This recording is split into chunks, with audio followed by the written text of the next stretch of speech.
Welcome student.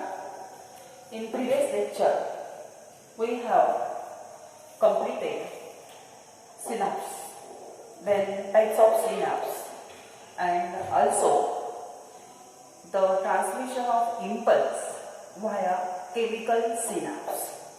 Today we will start with the next point, and that is transmission of nerve impulse. So today we start with transmission of nerve impulse. How that nerve impulse passes via the nerve or via the axon, that is the today's discussion. So we know that the nerve is a excitable cell. Nerve is a excitable cell, or neuron is a excitable cell. Impulse means what? So impulse is a wave of bioelectrical or biochemical disturbances passes through axon. First of all, the neuron is an excitable cell. We know it very well. Next, what is meant by impulse? Impulse is a wave. That is a wave of bioelectrical or biochemical disturbances that passes through the axon. Clear? So, impulse is a wave, and that wave is a bioelectrical or biochemical disturbances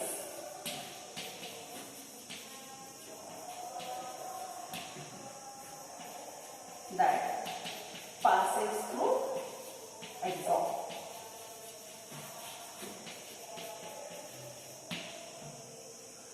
So impulse is a wave. Impulse is a wave. That is a wave of biochemical. Is a wave of biochemical or electrical disturbances that passes through the axon. Axon मधून pass होणारी ही एक wave impulse म्हणजे. बरोबर. मग आता पुढचा point आपल्याला माहिती आहे की axon transmit impulse because across the axonal membrane the charges are present. Means the axonal membrane shows the polarity. So axon has charged cellular membrane with voltage, and that is different on the outer and inner side of a axon. So axon or a neuron is an excitable cell. That neuron conduct the impulse. So impulse means it is a wave of bioelectrical or biochemical disturbances that passes through the axon. Now we know that the axon or the neuron possesses the membrane. That axonal membrane is polarized. Means it possesses or it contains the charges across the membrane. Now there are different charges towards the inner and outer side of the axon. Now this membrane, that is axonal membrane, which is a polarized membrane, that membrane keeps the two solutions of different chemical compound separately, but maintain the total ion, same total number of ion. Means what? Common मी सांगितलं फार काही त्याच्यामध्ये नाहीये, फक्त एकच वाक्य इथं लक्षात ठेवा. इथं लक्षात ठेवा इम्पल्स म्हणजे काय. दुसरी गोष्ट इथे लक्षात ठेवा की जो काही एक्झॉन असतो त्या एक्झॉनचा जो काही मेम्ब्रेन असतो तो पोलराइज असतो, म्हणजे त्या मेम्ब्रेनच्या अक्रॉस काय असतात, चार्जेस असतात. इनर साइडला डिफरंट चार्जेस असतात आणि आउटर साइडला डिफरंट चार्जेस असतात. आणि हा जो काही मेम्ब्रेन आहे हा मेम्ब्रेन दोन सोल्युशन ज्याचं केमिकल कंपाऊंड डिफरंट आहे असे दोन केमिकल काय करतो, सेपरेट ठेवतो. फक्त त्याच्यामधलं जी काही टोटल आहे आयनची संख्या जी आहे ती मात्र तो काय करतो, मेंटेन करतो. बरोबर आहे. म्हणजे कसं पहा, हा एक्झॉनल मेम्ब्रेन आहे. ह्या एक्झॉनल मेम्ब्रेनला पोलॅरिटी म्हणजे त्याच्यावरती चार्जेस आहेत, अक्रॉस मेम्ब्रेन चार्जेस असतात. बाहेरच्या बाजूला डिफरंट चार्ज असतो, आतल्या बाजूला डिफरंट चार्ज आहे. आणि हा मेम्ब्रेन आतला एक्झोप्लाझम आणि बाहेरचा एक्स्ट्रा सेल्युलर फ्लुइड ह्या दोघांना काय करतो, सेपरेट ठेवतो. फक्त त्याच्यामध्ये असणारं जे काही आयनचं कॉन्सन्ट्रेशन असतं ते मात्र तो ॲज इट इज मेंटेन करतो. ठीक आहे. आता पुढचा पॉईंट आपल्याला पाहायचा आहे तो म्हणजे polarise or resting state of axon. Next point is first polarize or resting state.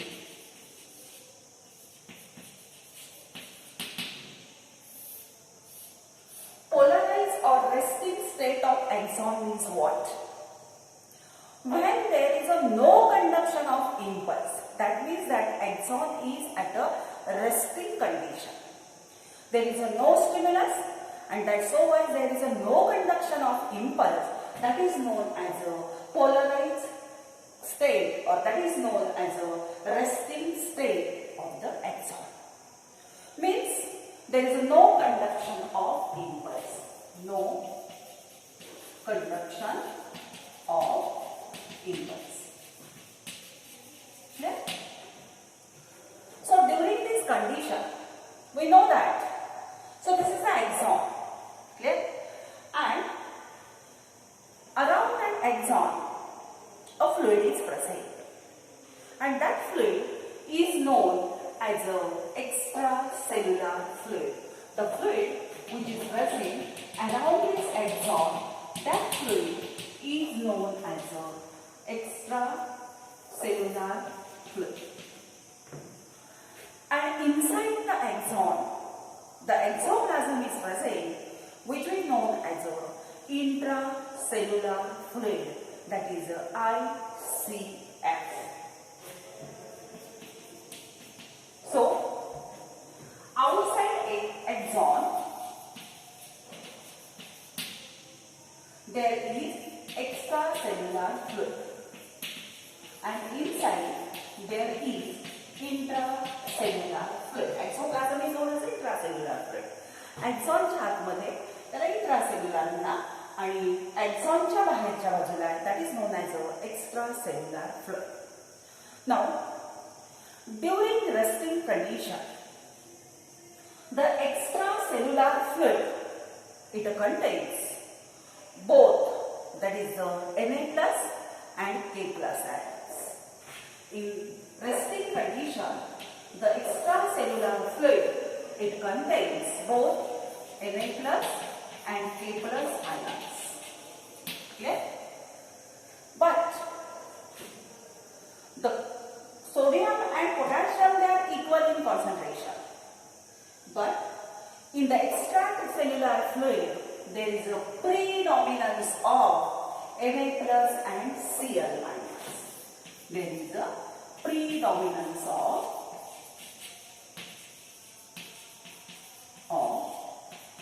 Na+ and Cl ions.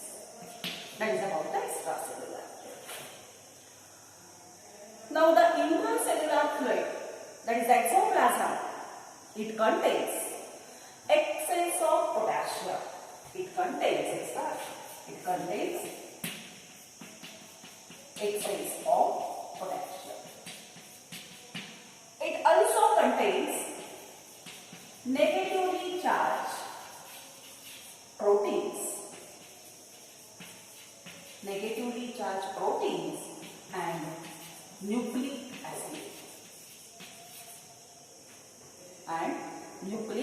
acid. ठीक आहे. आता पहा, काय मी सांगितलं, आपण एक्झॉनची रेस्टिंग कंडिशन पाहतोय, पोलराइज कंडिशन पाहतोय. पोलराइज कंडिशन म्हणजे काय? तर हा एक्झॉन ची पोलराइज कंडिशन आहे, म्हणजे तो रेस्टिंग कंडिशन नाही, तो कुठलीही इम्पल्स कंडक्ट करत नाही.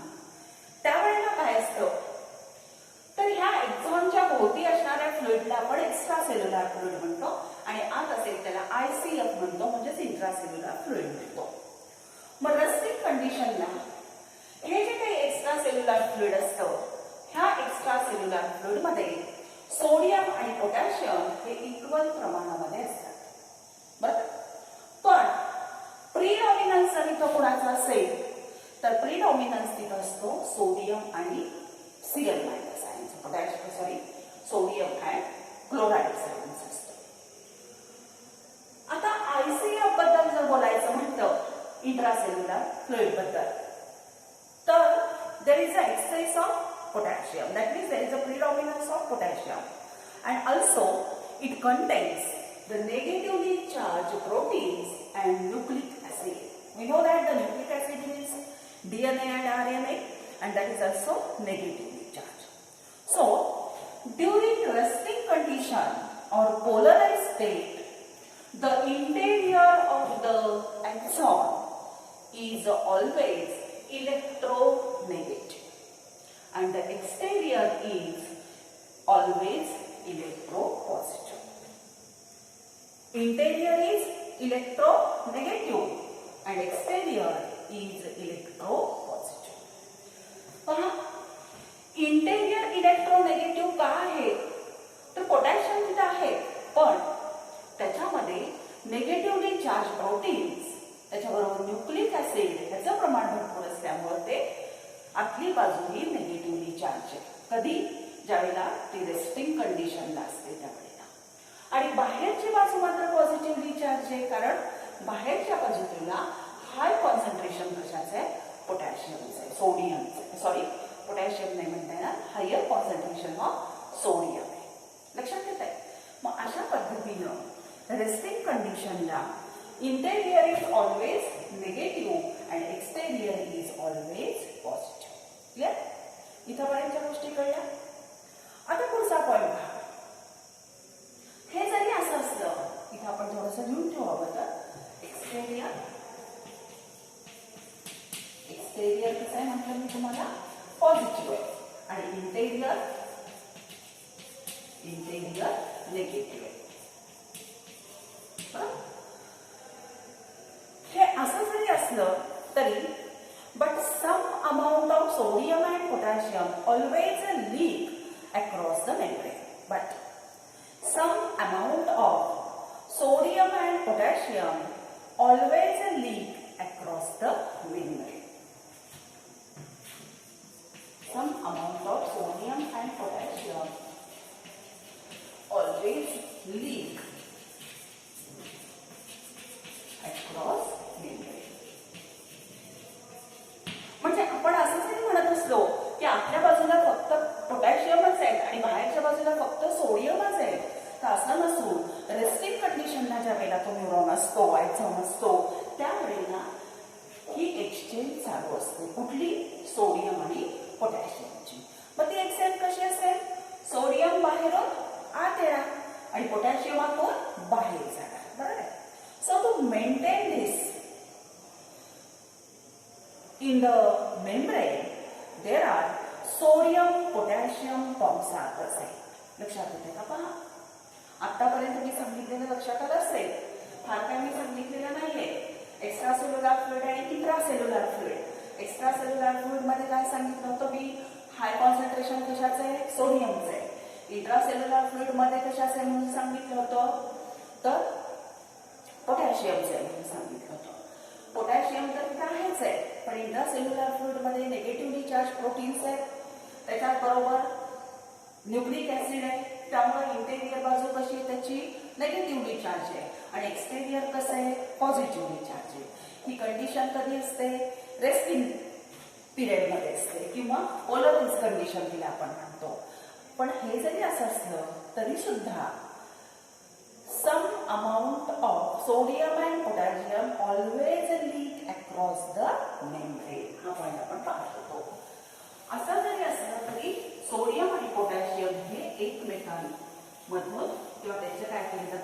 मेम्ब्रेनच्या मधून पास केलं जातं.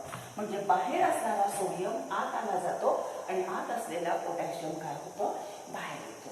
So maintain that the sodium potassium pump are present. Sodium potassium pump present in the membrane. ह्या एक्झॉनच्या मेम्ब्रेन वरती सोडियम आणि पोटॅशियमचे काय असतात, पंप असतात. and that pump actively restore the ion to their appropriate site. They actively restore, शब्द लक्षात घ्या, that pump actively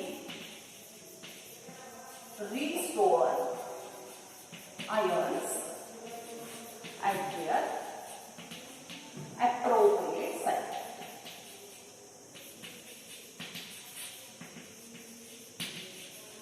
आता appropriate site म्हणजे काय, म्हणजे याचा अर्थ असा झाला की सोडियम बाहेरच्याच बाजूला ठेवणं आणि पोटॅशियम आतल्याच बाजूला ठेवणं हे मेंटेन करायचं काम कोण करतं, तर ते करतो sodium potassium pump.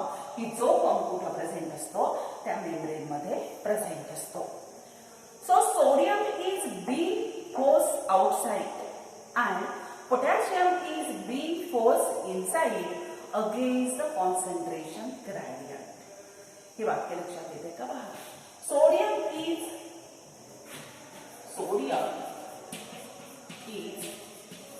being forced outside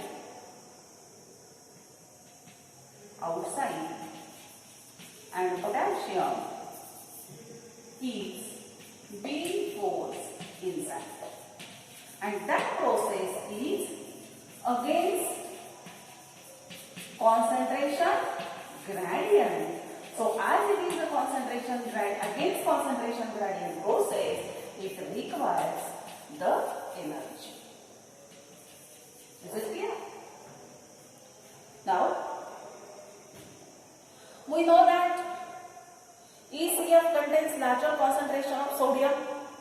ICF, it contains larger concentration of high concentration of potassium. But in resting condition, there is a leakage of sodium and potassium across the membrane. And that leakage is maintained by the sodium and potassium pumps which are present in the axon membrane.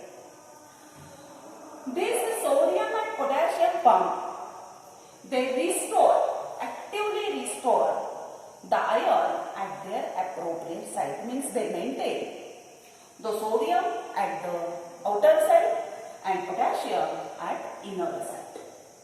That means sodium is being forced outside and potassium is being forced inside against concentration gradient. पहा लक्षात येते का. आता आपल्याला हे जरी माहिती आहे की सोडियम बाहेर जास्त आहे, पोटॅशियम आत जास्त आहे, पण असं जरी रेस्टिंग कंडिशनला असलं तरी सुद्धा ते जे काही मेम्ब्रेन असतो त्याच्यामधून सोडियम आणि पोटॅशियम लीक होतं म्हणजे बाहेरचं सोडियम आत येतं आणि आत असलेलं पोटॅशियम बाहेर जायला लागतं. मग पोलॅरिटी मेंटेन होईल का, इथं होणार नाही. म्हणून ह्या मेम्ब्रेन वरती काय प्रेझेंट असतात, तर हे सोडियम पोटॅशियमचे पंप प्रेझेंट असतात. आणि हे पंप काय करतात, तर ते ऍक्टिव्हली आयनचं कॉन्सन्ट्रेशन आउटर आणि इनर साइडचं रिस्टोर करायचं काम करतात. आणि कशा पद्धतीनं रिस्टोर करतात, तर ते काय करतात, तर आतमध्ये असणारं जे काही सोडियम असेल दॅट इज फोर्स आउटसाइड आणि बाहेर असणारं जे काही पोटॅशियम असेल that is force inside, but that process is against concentration gradient. Against concentration gradient म्हणजे काय पहा, की इथं काय झालं, आता ऑलरेडी आपल्याला काय करायचंय की आपला जो काही सोडियम आहे तो बाहेर टाकायचा आहे, जो अक्रॉस मेम्ब्रेन लीक होऊन आत आलेला आहे. मग इथं सोडियमचं कॉन्सन्ट्रेशन कसं आहे, कमी करून त्याला खेचून बाहेर पाठवायचं आहे. म्हणजे ती प्रोसेस कशी झाली, अगेन्स्ट कॉन्सन्ट्रेशन झाली, बरोबर आहे की नाही. तसंच इथं जर तुम्ही बघितलं तर हाय कॉन्सन्ट्रेशन सोडियमचं आहे, म्हणजे पोटॅशियम कसे आहे, कमी आहे, मग कमीतून पोटॅशियम तुम्हाला कुठे टाकायचा, इज बिंग फोर्स इनसाइड. म्हणजे ही प्रोसेस कशी झाली, अगेन्स्ट कॉन्सन्ट्रेशन प्रोसेस झाली. आणि ह्या प्रोसेसला मग काय लागते, इट रिक्वायर्स द एनर्जी. आणि मग ती एनर्जी आपल्याला कुठल्या फॉर्ममध्ये असते, तर that is in the ATP energy. आता पुढे पहा, these differences in the distribution of sodium and potassium on the two sides of membrane. These differences these differences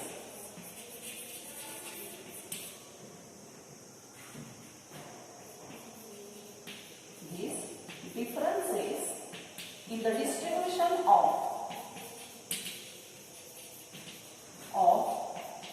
sodium and potassium. These differences in the distribution of sodium and potassium on the two sides of membrane that produces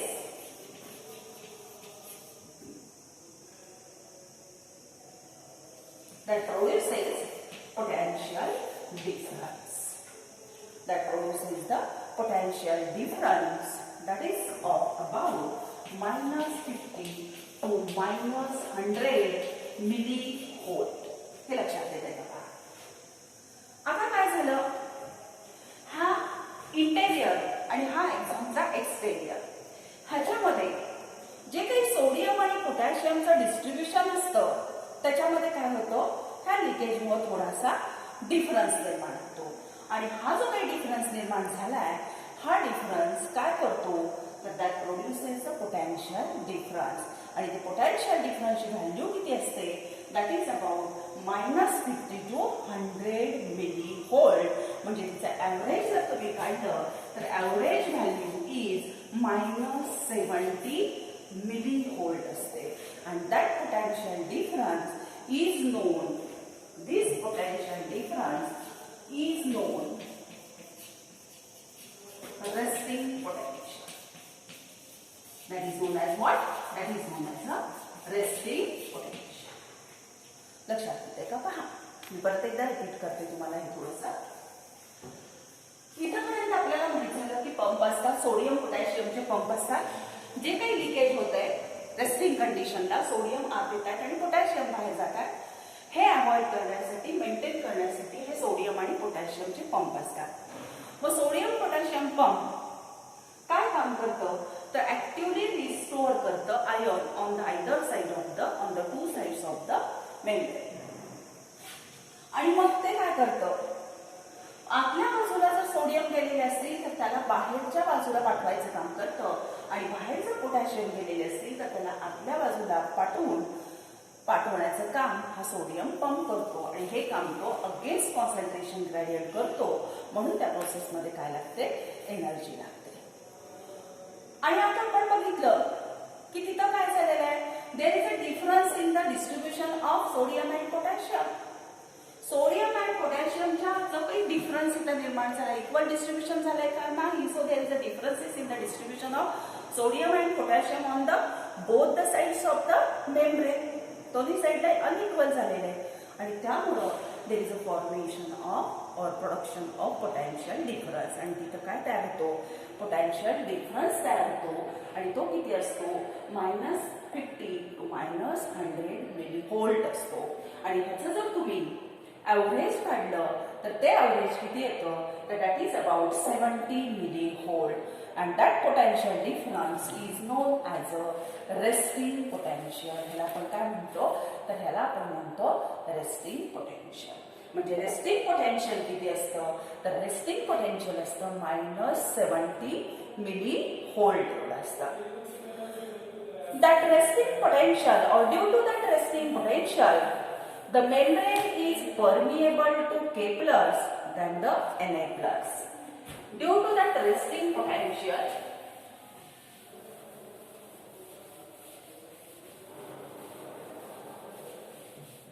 लक्षात येते का,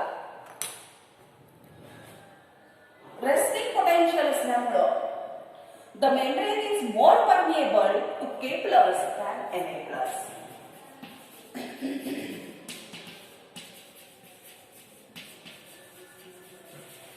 Membrane is more permeable to K plus than Na plus.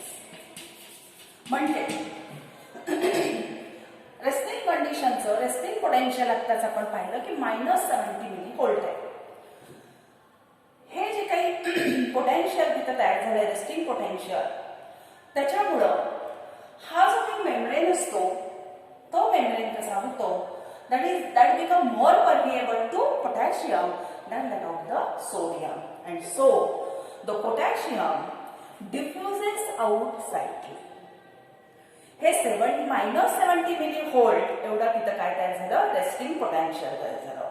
हे resting potential झाल्यामुळं due to that resting potential the membrane become more permeable to the K plus than that of the Na plus, and so the K plus diffuse out slightly than the Na plus moving in. So K plus moves out slightly than Na plus enters in. लक्षात येत आहे हा मेम्ब्रेनच permeable झाला जास्त कोणाला पोटॅशियमला. त्यामुळे काय होईल स्लाइट मुवमेंट पोटॅशियमची बाहेरच्या साईडला होईल, पण Na तेवढा सोडियम तेवढ्या रेटने आत येतील का नाही येणार. So due to the resting potential the membrane become more permeable to sodium potassium than that of the sodium, and so the sodium moves out, potassium moves out slightly than the sodium enters in. ठीक है. Now, so there is a slight difference in the polarity, and म्हणून तिथं काय होतं तर there is a slight difference in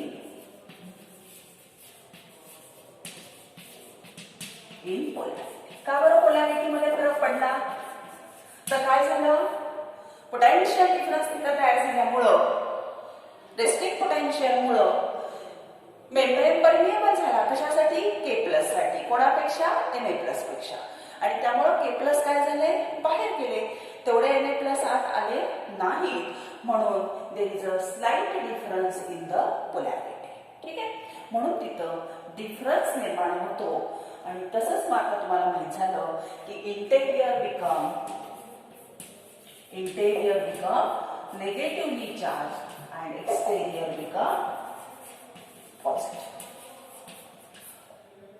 लक्षात येते. आणि इंटेरियर नेगेटिव्हली चार्ज का होतं तर it contains negatively charge proteins and also the nucleic acid. आणि या कंडिशनला आपण काय म्हणतो तर ह्या कंडिशनला आपण म्हणतो रेस्टिंग कंडिशन किंवा पोलराइज कंडिशन असं त्याला म्हटलं जातं. आता ह्याच्याबरोबर आणखीन एक पॉइंट इथे आपल्याला शिकायचा आहे तो असा की जसं आता आपण हे सगळं पाहिलं तसं सोडियम पोटॅशियम गेट आहे किंवा त्याच गेटला आपण सोडियम पोटॅशियम एक्सचेंज पंप असंही म्हणतो. आताच आपण पाहिलं की सोडियम पोटॅशियम पंप म्हणतात त्याला, किंवा त्याला समजा आपण शब्द काय वापरतो सोडियम पोटॅशियम एक्सचेंज पंप असाही शब्द आपण त्याला वापरतो. हाच नर्व मेम्ब्रेन वरती it also contains the leakage channels and gated channels. It also contains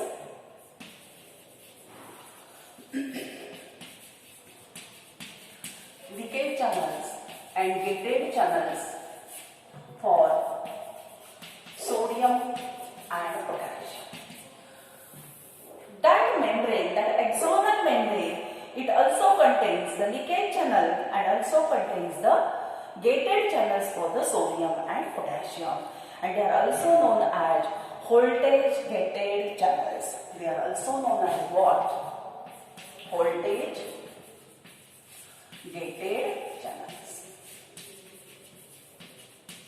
तर आणखी काय म्हणलं तर एकतर मेम्ब्रेन वरती लिकेज चॅनल्स असतात, तसेच त्याच्याबरोबर गेटेड चॅनल्स असतात, सोडियम आणि पोटॅशियमचे गेट असतात, त्याला गेटेड चॅनल्स असं म्हणतात, किंवा त्यालाच अजून आपण शब्द वापरतो व्होल्टेज गेटेड चॅनल्स. आता हे व्होल्टेज गेटेड चॅनल्स काय काम करतात हे महत्वाचं लक्षात घ्या. That voltage gated channels in response to stimuli that changes the membrane potential to the action potential. These channels changes membrane potential, म्हणजे resting potential to action potential. In response to stimulus. खूप महत्वाचं आहे. Stimulus जर मिळाली तर हे जे gated channels असतात हे मेम्ब्रेन पोटेन्शियलला चेंज करून कशात कन्व्हर्ट करतात, तर ऍक्शन पोटेन्शियल मध्ये त्याला कन्व्हर्ट करतात. म्हणजेच पुढे काय होतं, डिपोलरायझेशन होऊ शकतं. Now the sodium and potassium gated channels are separate. सोडियमचं गेट वेगळं असतं, पोटॅशियम साठीचं गेट वेगळं असतं. सेपरेट चॅनल्स असतात, त्यामुळे transport is also separated. And in resting potential, both these sodium and potassium channels, they are closed to maintain the resting potential. Resting potential maintain करण्यासाठी हे जे काही सोडियम आणि पोटॅशियम गेटेड चॅनल्स असतात, they are closed. Clear? मी परत एकदा हे repeat करते पहा. ह्या मेम्ब्रेनवरती लिकेज चॅनल्स असतात. आत्ताच आपण पाहिलं, जसे लिकेज चॅनल्स असतात तसे त्याच्यावरती गेटेड चॅनल्स असतात. कशासाठी? सोडियम आणि पोटॅशियमसाठी. ह्या चॅनलला आपण व्होल्टेज गेटेड चॅनल म्हणतो. आणि हे जे व्होल्टेज गेटेड चॅनल असतात, तर in response to stimulus that voltage gated channels they change the membrane potential into the action potential.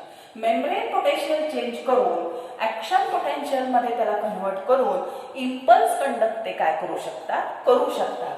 हे काम कोणाचं असतं? व्होल्टेज गेटेड चॅनल्स असतात.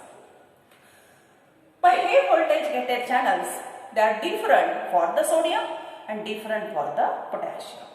Means the transport of sodium and transport of potassium is separate. And during resting condition, the sodium and potassium gated channels, they are closed.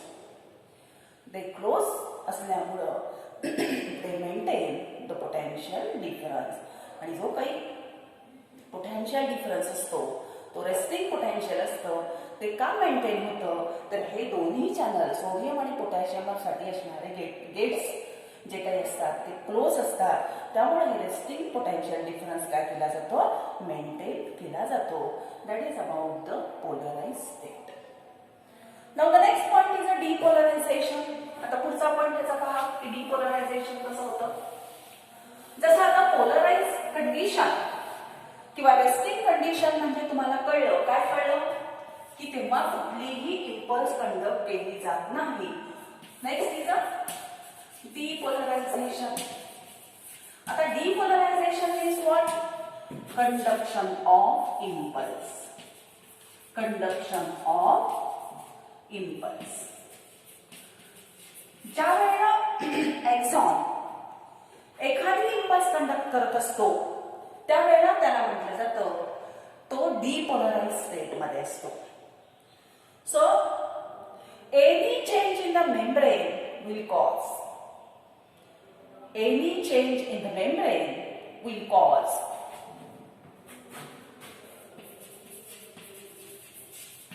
change in membrane will cause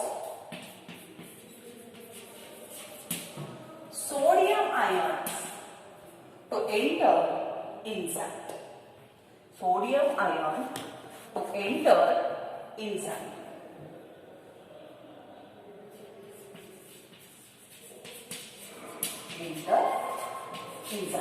लक्षात येते.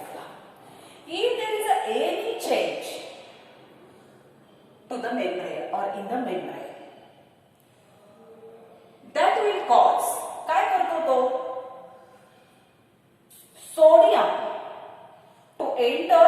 membrane and lower the potential difference. And lower potential difference म्हणजे less than -70 millivolt. लक्षात घ्या, membrane मध्ये change झालाय म्हणून मेम्ब्रेनने काय केलंय, it allowed the sodium to enter inside the membrane or in the exoplasm or in the ICF. As there is an entry of sodium inside the cell, then there is a lowering of potential difference that lowers below the -70 millivolt. The membrane become more permeable, so the membrane become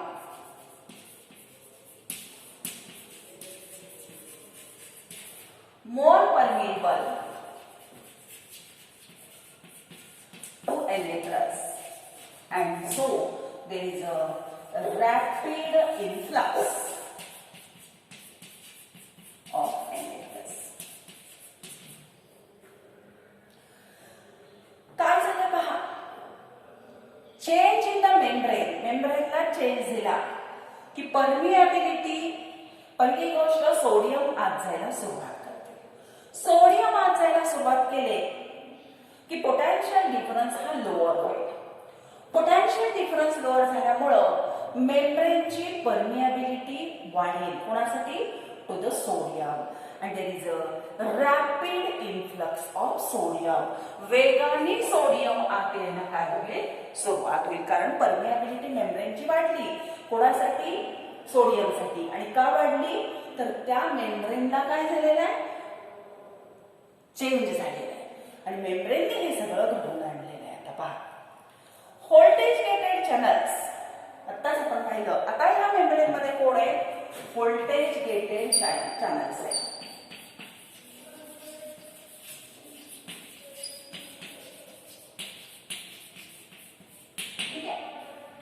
Now that voltage gated channels, they are special for, कशासाठी special असतात त्या पहा. They change the potential difference of the membrane as per the stimulus is received. They change the voltage gated channels which are present in the membrane. They are special for two things. One is they change the potential difference of the membrane. They can change the potential difference of the membrane as per the stimulus is received. ज्या पद्धतीची stimulus ते receive करतात त्या पद्धतीनं ते त्या मेम्ब्रेनचं potential difference बदलू शकतात. आणि दुसरी गोष्ट म्हणजे gates operate separately and self closing. हे जे काही गेट्स असतात हे कसे असतात? सेपरेट असतात सोडियम आणि पोटॅशियमसाठी आणि ते कसे असतात? सेल्फ क्लोजिंग असतात. Now during depolarization, during this depolarization, the sodium gate opens and potassium gate closed. Sodium gates open and potassium gates closed. सोडियमचे जे काही गेट्स आहेत तर हे सोडियमचे जे काही गेट आहेत that gate open. Sodium gates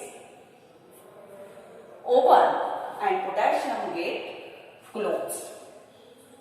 So sodium rushes inside the axon and brings the interior positively charged and the exterior become negatively charged. लक्षात येते का पहा, आपण डीपोलरायझेशन शिकतोय. डीपोलरायझेशन मध्ये तुम्हाला मी काय सांगितलं? If there is any change in the membrane, that change allows the influx of sodium inside the cell. Influx of sodium inside the cell. That lower the potential difference. That is less than -70 millivolt. बरोबर आहे? तुम्ही काही change केला membrane मध्ये की sodium आत जातील, potential difference ते कमी करतील, लेस करतील. म्हणून सोडियम साठीची परमिएबिलिटी काय होईल? वाढेल. There is a change in the permeability for the sodium. Permeability वाढली की इन्फ्लक्स होईल, म्हणजे बाहेरचे सोडियम भर काय होतील, आत जायला सुरुवात होते. मग ह्याच मेम्ब्रेनवरती आणखी कोण प्रेझेंट असेल, तर ह्याच मेम्ब्रेनवरती आणखी प्रेझेंट असतात ते म्हणजे व्होल्टेज गेटेड चॅनल्स असतात. ह्या व्होल्टेज गेटेड चॅनल्स मध्ये तुम्हाला माहिती आहे की सोडियम साठीचे वेगळे असतात आणि पोटॅशियम साठीचे वेगळे असतात. मग डिपोलरायझेशनच्या वेळेला सोडियम गेट ओपन होतात आणि पोटॅशियम गेट क्लोज होतात, आणि सोडियम गेट जर ओपन झाले तर इंटेरियर साइडला एंट्री कोणाची होईल, there is a entry of sodium from outside to inside the cell. And as the sodium enters inside the cell, the interior become positively charged.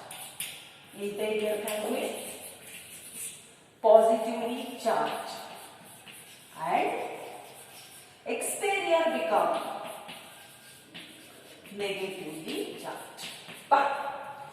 Resting कंडिशनला काय होतं, exterior positively charge होता, interior negatively charge होता. आता impulse conduct करायची, मग त्या वेळेला काय झालं, interior become positively charge and exterior become negatively charge, means there is a change in polarity. So there is a change in polarity, and as there is a change in polarity, there is a development of action potential. मग तिथं काय तयार झालं, action potential तयार झालं, and so there is a conduction of impulse. There is a conduction of impulse. आणि इथं जे काही ऍक्शन पोटेन्शियल तयार झालं ते किती असतं, तर that is about the action potential develop is +30 to +60 millivolt. डिपोलरायझेशनच्या वेळेला जे काही ऍक्शन पोटेन्शियल तयार होतं ते किती असतं, तर ते असतं +30 to +60 millivolt. And so there is a conduction of impulse. लक्षात आलं, सोडियम पोटॅशियम गेट आहे, सोडियम गेट ओपन झालाय, पोटॅशियम गेट क्लोज आहे. सोडियम गेट ओपन झाल्यामुळं भरपूर प्रमाणामध्ये सोडियम हे आत गेले, आणि सोडियम भरपूर प्रमाणामध्ये आत गेल्यामुळं आतली बाजू काय झाली, तर आतली बाजू पॉझिटिव्हली चार्ज झाली, बाहेरची बाजू निगेटिव्हली चार्ज झाली. म्हणजेच तिथं काय झालं, तर पोलॅरिटी बदलली, आणि पोलॅरिटी बदलली म्हणजेच काय झालं, तर ऍक्शन पोटेन्शियल तयार झालं, आणि म्हणून इम्पल्स कंडक्ट केली जाते. ह्या स्टेजला म्हटलं जातं डिपोलरायझेशन.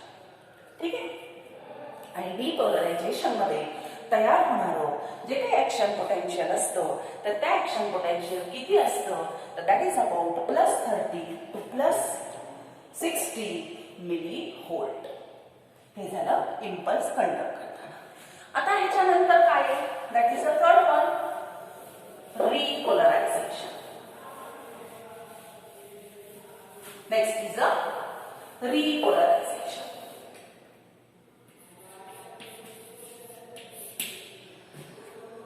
आता रिपोलरायझेशन म्हणजे काय, पहा, पहिला कसा होता, न्यूरॉन पोलराइज होता. आता काय झालं, डिपोलराइज झाला. आता डिपोलराइज झाल्यानंतर पुन्हा तो काय होईल, पोलराइजच होणार आहे, पण हे पोलराइज होत असताना व्हाया रिपोलरायझेशन होणार आहे. तो लक्षात घ्या, म्हणजे डिपोलरायझेशन नंतरची स्टेज जी असते that is known as a repolarisation. ठीक आहे, मग त्या रिपोलरायझेशन मध्ये काय होतं पहा, there is a change in the polarity from depolarisation to the original state by the repolarisation. आता डिपोलरायझेशन झालं की पुन्हा त्याची पोलॅरिटी बदलते, and it goes towards its original state via the repolarization. म्हणजे in the repolarization there is a change in the polarity. आता काय होणार आहे, चेंज इन पोलॅरिटी, पोलॅरिटी बदलणार आहे. फ्रॉम डिपोलरायझेशन म्हणजे ह्याच्या अपोजिट होईल, म्हणजेच ती कशाला जाईल, to its original state via a process known as a repolarization. So in repolarization, increase the sodium in inside drop the permeability of the membrane for sodium and increases the permeability to the potassium. आता रिपोलरायझेशन मध्ये काय होतं पहा. डिपोलरायझेशन मध्ये there is increase in the sodium. Increase in the sodium. That increase in the sodium inside the exoplasm, it drop the permeability of membrane for sodium. Drop permeability of membrane to sodium and increases permeability to potassium. आपल्या बाजूला sodium खूप झाले, मग हे sodium काय करतात तर त्या मेम्ब्रेनची सोडियमसाठी असणारी परमिएबिलिटी कमी करतात आणि it become more permeable to potassium ion. पोटॅशियमची परमिएबिलिटी वाढवतात. Now the next point is there is a opening of potassium gates. Potassium gate open. त्या मेम्ब्रेन वरती असणारे पोटॅशियम गेट्स काय होतात open and slowly closing of sodium and slowly closing of sodium gate. पहा काय काय होतं. पोटॅशियम गेट्स ओपन झाले. There is a slowly closing of sodium gates. Now, potassium ion passes out very rapidly as compared to the slow entry of sodium. Potassium passes out rapidly. It passes out rapidly. Correct? As compared to the slow entry of sodium. Now the sodium gates get closed, potassium gates open, sodium potassium pump operational, and so the interior become less positive. Interior become less positive, or असं नाही म्हणता येणार आपल्याला. परत एकदा मी सांगते, लक्षात घ्या. As there is an increase in the concentration of sodium inside the intracellular fluid, the permeability of membrane to the sodium it gets decreased, and the permeability to the potassium get increased. So, next point is potassium gets open, sodium get closed slowly. Means as potassium get opens, the potassium passes out rapidly. बाहेर आतून potassium काय यायला लागतात बाहेर यायला सुरुवात होते. जेवढ्या स्लो रेटनी सोडियम आत गेले पण पोटॅशियम मात्र फास्टर रेटनी बाहेर येते. म्हणजे पोटॅशियम गेट ओपन झाले, सोडियम गेट क्लोज झाले, सोडियम पोटॅशियम पंप ऍक्टिव्ह झाला आणि त्यामुळं पोटॅशियम भरपूर बाहेर गेल्यामुळं interior become negative and exterior again become positive. पुन्हा काय झालं तर इंटेरियर निगेटिव्ह झाला आणि एक्सटेरियर काय झाला पॉझिटिव्ह झाला. ठीक आहे. मग इंटेरियर निगेटिव्ह झाला आणि एक्सटेरियर काय झाला पॉझिटिव्ह झाला. ही जी कंडिशन आहे ह्या कंडिशनला पुन्हा आपण काय म्हणतो तर that is known as a repolarisation. हिला आपण काय म्हणतो रिपोलरायझेशन. फार अवघड त्याच्यामध्ये काही नाहीये. डिपोलरायझेशन नंतर रिपोलरायझेशन होतं. रिपोलरायझेशन मध्ये काय घडतं लक्षात घ्या की डिपोलरायझेशन मध्ये सोडियमचं प्रमाण भरपूर असल्यामुळं हा सोडियम वाढलेला काय करतो तर परमिएबिलिटी सोडियमची कमी करतो आणि तो मेम्ब्रेन पोटॅशियमसाठी जास्त परमिएबल करतो आणि जास्त परमिएबल तर तो करतोच आणि दुसरी गोष्ट काय करतो तर त्याच्यामध्ये जे काही सोडियम आणि पोटॅशियमचे गेट असतात तर पोटॅशियमचं गेट तो ओपन करतो, सोडियमचं गेट स्लोली क्लोज करतो आणि पोटॅशियमचं गेट ओपन झाल्यामुळं त्याच्यामधून हे जे काही पोटॅशियम आत आहे हे बाहेरच्या बाजूला येतात, वेगाने बाहेर येतात. त्यामुळं बाहेरची बाजूमध्ये पोटॅशियमचं प्रमाण वाढलं जातं आणि त्यामुळं एक्सटेरियर पुन्हा पॉझिटिव्हली चार्ज होतो आणि इंटेरियर काय होतं नेगेटिव्हली चार्ज होतो. म्हणजेच हीच कंडिशन ह्याची आली. म्हणजेच डिपोलरायझेशन कशात गेलं तर पोलराइज कंडिशन मध्ये गेलं, ओरिजिनल स्टेज मध्ये गेलं. पण कुठल्या प्रोसेस मधून गेलं तर रिपोलरायझेशनच्या प्रोसेस मधून गेलं. That is about the repolarisation. आता एक छोटासा पॉइंट आहे तोही तर सांगून टाकते की आपल्याला आता हे माहित झालंय की एक एक्झॉन आहे, बरोबर आहे. आता एक्झॉन मध्ये कसं असतं पहा की एक्झॉन हा मेड्युलेटेड आहे समजा,